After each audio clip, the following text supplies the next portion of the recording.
when you're on top, basically it's harder to make the improvisations necessary to get ahead of the game, because you need to kind of keep doing what you're doing to stay on top. And that can mean you're suddenly left on. That essentially happened to Serie A from the 90s and mid 2000s, where they were basically they were anchored to an old broadcasting model.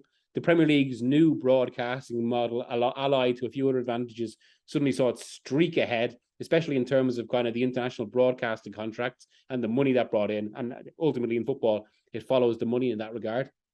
And also, I mean, there were infrastructural issues in Serie A. There was also the effect of Calciopoli, and all of this added together to leave it significantly behind. But I think there's encouragement. I mean, so at the moment, it's in terms of international investment, it's one of the most popular leagues in Europe.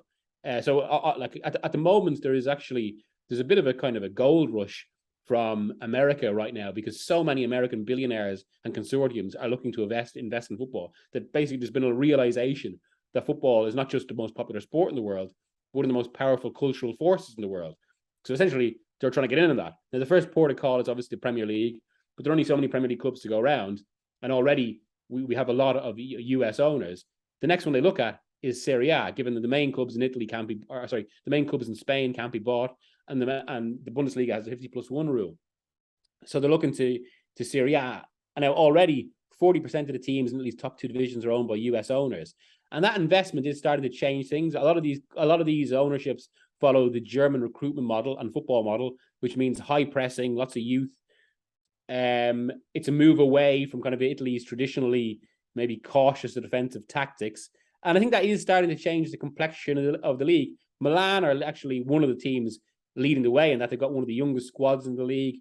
They completely followed this model.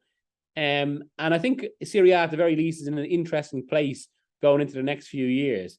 I mean, it's difficult. I mean, the Premier League is in such a position of power right now that it's hard to see anything changing for a significant amount of time. But certainly, Serie A is putting itself in a place where it's going to be competitive again. If we may have to wait for a significant shift in football for it to be anything like the 90s again.